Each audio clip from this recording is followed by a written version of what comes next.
नवाज शरीफ साहब की वापसी का जिक्र हो रहा है और जो ही ये वापसी की बहस चली उसके बाद एक चीज जो बार बार पूछी जा रही थी कि नून लीग इलेक्शंस में क्या नारा लेके जाएगी, क्या बयानियां लेके जाएगी। और फिर हमने देखा कि वही नारा वही बयानियां, एक तरह से एंटी इस्टेब्लिशमेंट। एंटी इस्टेब्लिशमेंट कौन सी इस्टेब्लिशमेंट? पिछली इस्टेब्लिशमेंट, जनरल बाजवा मुखालिफ, जनरल फैज मुखालिफ बयानियां।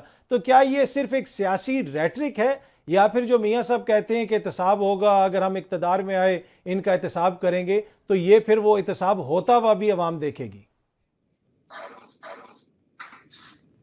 बिस्मिल्लाहिर्रहमानिर्रहीम।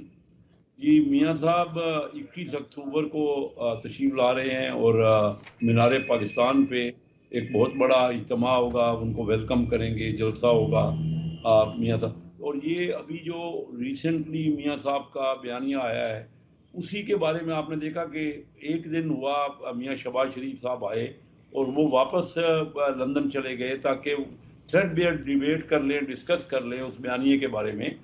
तो अभी मैं ये समझता हूँ कि वो पूरे का पूरा सारे मिल के उसको डिस्कस कर रहे हैं। ठीक। तो अभी जो बात कोई फिर मियाँ साहब की मरियम नवाज साहिबा की तरफ से ये भी आया कि हम किसी को दीवार पे नहीं लगा रहे और तमाम पार्टियों को लेवल प्लेइंग फील्ड भी होगी हर जगह। तो मैं ये समझता हूँ डिस्कस हो रहा है। ये सबसे पहले तो पाकिस्तान मुस्लिम लीग को अपना बयानिया एग्जैक्टली दोबारा एलोबरेट करने दें कि मियाँ नवाज शरीफ साहब, क्योंकि मियाँ नवाज शरीफ साहब से जो 2017 में हुआ वो बहुत रंजीदा है। वो समझ रहे थे कि पाकिस्तान तरक्की कर रहा था, फलता फूलता पाकिस्तान, और उसको रोक लिया गया, उसकी तरक्की को रोक लिया गया।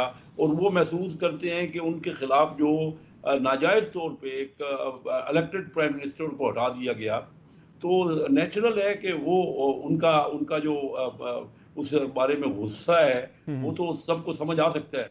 अब सारा नए सिरे से, क्योंकि अब ये मामला 6 साल पुराना है, ये ठीक। मामला रहा, और उसके बाद अब नए सिरे से मैं ये महसूस करता हूँ कि पाकिस्तान की जो ये आज की सूरत हाल है, जो जिस जगह से गुजर रहा है, जो हालात हैं, जो पाकिस्तान की इकनॉमिक सूरत हाल है, जो लोगों की मुश्किलात हैं, और जो गुर्बत, हमारे 40% लोग गुर्बत की लकीर के नीचे आ गए।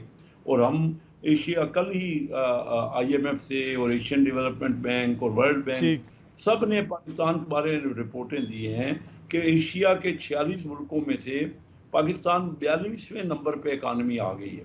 तो इन हालात में हमें सबको गौर करना पड़ेगा कि क्या इस बयानिए से लेकर हम मुल्क को आगे बढ़ा सकते हैं कि नहीं। ठीक है। क्योंकि सबसे बड़ी प्रायोरिटी तो ये है ना कि हम अपना जो मुल्क को दोबारा तरक्की की राह पे लगाएं। और मियाँ साहब जो छोड़ के गए थे, मैं ये महसूस करता हूँ कि इस वक्त अगर हम ये कहेंगे कि हमने ये बयानिया बनाएंगे, उसको थ्रेडबेयर उस पर तवज्जो करनी चाहिए, गौर करना चाहिए, और ठीक। उसके बाद कोई फैसला करना चाहिए। क्योंकि ये वक्त नहीं है। मेरी अपनी ठीक जाती है। राय ये है ठीक कि है। मियाँ साहब बहुत बड़े लीडर हैं। वो महसूस करते हैं कि बहुत, जब उस वक्त हुई, बहुत ज्यादती हुई और मुस्लिम लीग की हुकूमत को, और उनकी जो हम 24वीं 24th इकानमी थे उस वक्त, जब ठीक। ठीक है। 2017 में, तो आज 47th इकानमी बन गए 6 सालों में। और जो कुछ डॉलर का जिस तरह डिवैल्यूएशन हमारे तो पाकिस्तान आप करेंसी ये की हुई, समझते हैं कि इस वक्त ये वो महंगाई, वक्त नहीं है कि इस बयानिए को लेके चला जाए और एहतसाब की इस तरह बातें की जाए? मैं ये नहीं कहता, मैं ये कहता हूं कि हम सबको इस पे थ्रेड बेयर डिस्कस करके, डिबेट करके, हालात ठीक को है। पूरा जायजा लेके एक बयानिया बिल्कुल मियाँ साहब का है, क्योंकि वो महसूस करते हैं कि ठीक उनके है। साथ